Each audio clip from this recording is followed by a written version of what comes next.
Shalom Ubrajá, ¿cómo les va? Bueno, vamos a seguir hablando del gran tema nuestro, de Shalom Bayit, de la paz en el hogar. ¿Por qué es tan gran tema? Porque el Shalom Bayit es el principio para el Shalom en el mundo. Si tenemos dificultad para estar en paz con una única persona, que es nuestro matrimonio, nuestra pareja, nuestro esposo, nuestra esposa, ¿cómo podemos ir corriendo con banderas para hacer paz en el mundo, para hacer paz en cualquier otro lugar? Lo primero que tenemos que hacer es trabajar sobre nosotros para estar en paz con nosotros mismos, y paz con el otro, que tenemos que unirnos a él. En Bereshit, en Génesis, en el capítulo 2, en el final del capítulo 2, dice Dios en su Torah, dice: por eso el varón dejará a su padre y a su madre y se unirá a su mujer y serán una sola carne. Y ambos estaban desnudos, el hombre y su mujer, y no se avergonzaban. Esto dice en los versículos últimos del capítulo 2 de Génesis 24 y 25.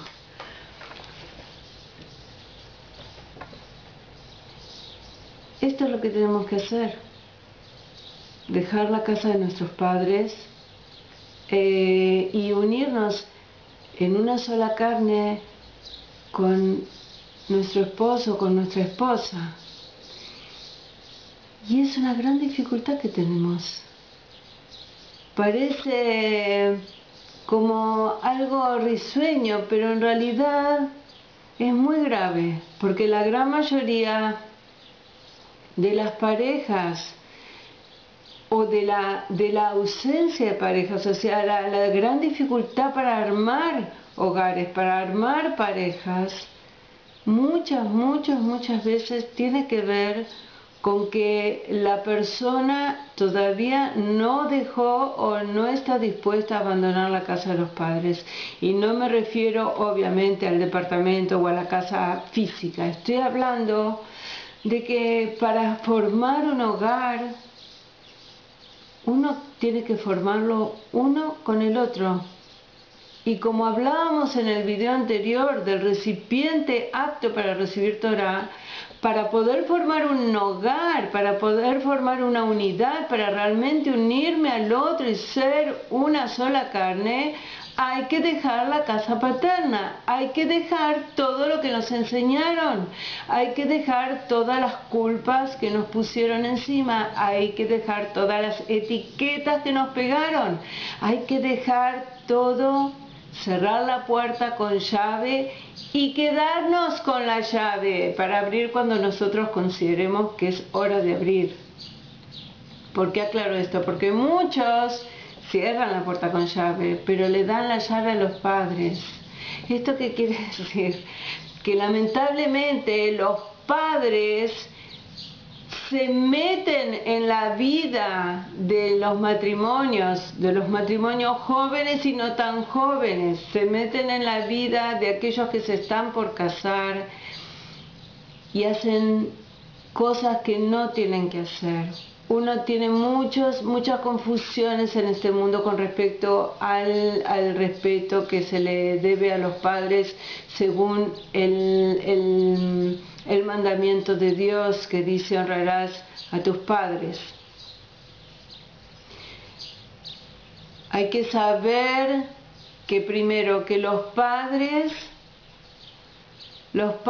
si son padres de Torah, si son padres temerosos de Dios, si son padres que ellos se han refinado, es probable que ellos no invadan a sus hijos, es probable que ellos sepan que sus hijos tienen que armar su hogar, el hogar de ellos, y cada uno tiene que armarlo con sus herramientas. Por supuesto que hay que estar atento por si el hijo o la hija necesita ayuda y estar atentos a socorrer si es necesario.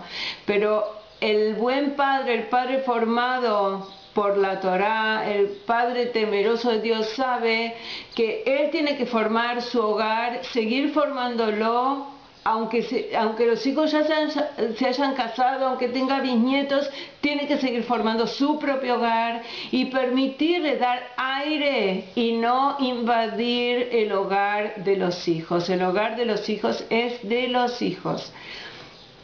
Esto para los padres. Y para nosotros los hijos, o para los que se están por casar, o para los que quieren casarse, tienen que saber que tienen que tomar una decisión, que es armar el hogar según la Torá, pero con las características propias, con un armado que se haga con el otro. Si nosotros pensamos cómo funcionamos en nuestros hogares, hay una historia así de una mujer que se habían casado hace poco y la mujer dice: ¿quieres que te haga una carne al horno? Sí, por supuesto, dice el esposo, contento, entusiasmado. Entonces ve que la mujer agarra la carne y la corta en distintos pedazos y la pone un trozo en una asadera y otro trozo en otra asadera y en otro trozo en otra asadera, y está por ponerla ya en el horno condimentada, etcétera, etcétera. Entonces el esposo le dice: ¿qué estás haciendo? ¿Qué estás haciendo? ¿Por qué cortaste así la carne en trozos? La pones en asaderas distintas. Así se hace. ¿Qué así se hace?, le dice el esposo. Así se cocina la carne al horno. Así se troza y se pone en distintas asaderas. Pero no tiene lógica. ¿Por qué?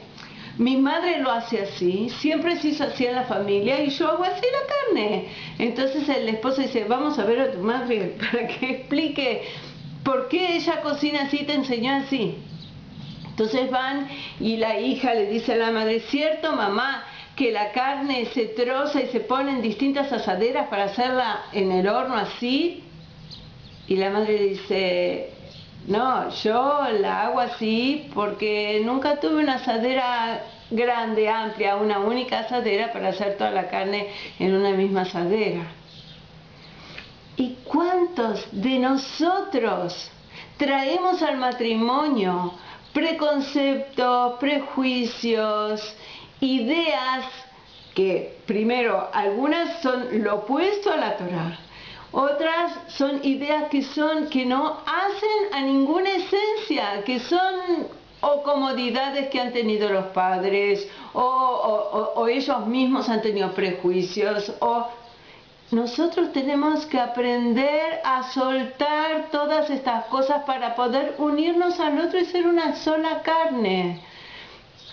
Nosotros tenemos que aprender que el hogar es nuestro y que con el otro tenemos que construirlo como más nos guste, porque donde está el gozo, donde está la alegría de poder ser uno con el otro, y uno con el otro no es solamente, aunque es muy muy importante, la intimidad sexual.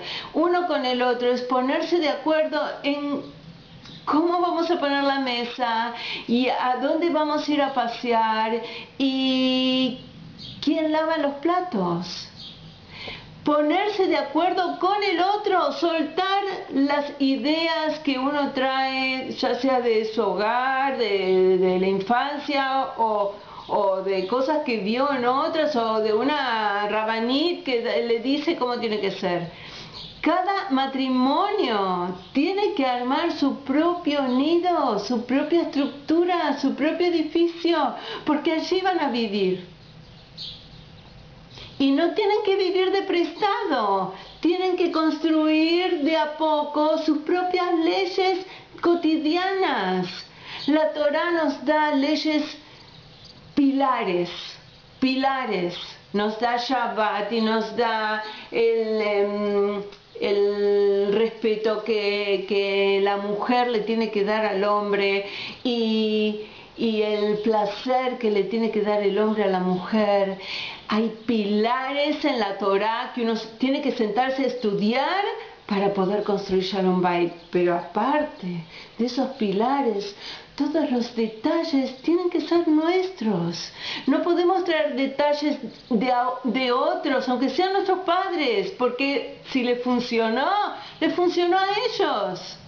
Y en la mayoría de los casos no funcionó, y uno igual lo está trayendo. Entonces, para Shalom Bait, uno tiene que saber que uno está con el otro, la otra persona, construyendo algo que es nuevo, y que esa otra persona también trae cosas maravillosas para construir, que no somos una parte sabe y la otra no sabe. Entre los dos tienen que escucharse, tienen que verse, tienen que ver qué es lo que cada uno trae, cuál es el tesoro, y ahí empezar a construir juntos. Y para eso realmente tienen que cerrar la puerta, aunque se equivoquen. Es preferible que la pareja se equivoque estando de acuerdo entre ellos, que se equivoquen por consejos de otros o por ideas de otros. Es mejor que se unan, que le pidan a Dios que hagan mucha tefilá, que le pidan a Dios que esté entre ellos, que entre los tres hagan ese hogar, construyan ese hogar con alegría, suelten las culpas, suelten las obligaciones, las facturas que tienen que pagar a los padres o a los familiares o a quien sea. Suelten eso y construyan vuestro hogar y Dios los va a bendecir. Amén, ve amén. Quiero contarles una historia. Había un Rav que estaba yendo con 2 muchachos a una ciudad que necesitaban 2 muchachos para 2 shidduchim, para casar a 2 mujeres, dos jovencitas.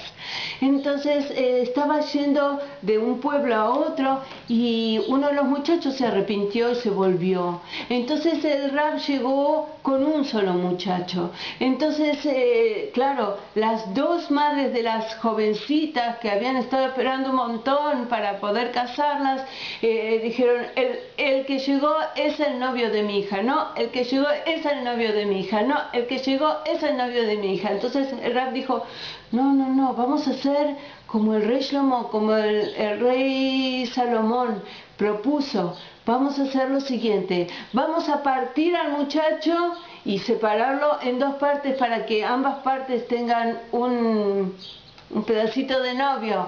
Entonces una de las suegras o de las futuras suegras dijo, sí, que lo hagan. Entonces el Rav dijo, esa es la verdadera suegra. Esto es lo que nosotros tenemos que entender, que suegras, madres, no son la consejera o el consejo esencial que necesita la pareja. Lamentablemente, aunque uno querría hacer el bien como mamá o como suegra y ve cosas que por ahí no están funcionando y uno tiene una idea, es mejor aconsejarle a los hijos o al yerno o a la nuera que consulten a alguien, porque el padre siempre tiene ideas, preconceptos de lo que quiere para su hijo, pero Dios tiene una idea.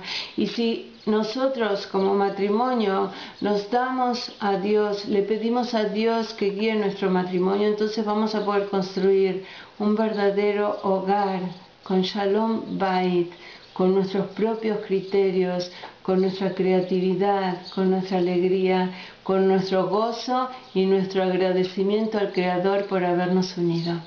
Amén. Que así sea.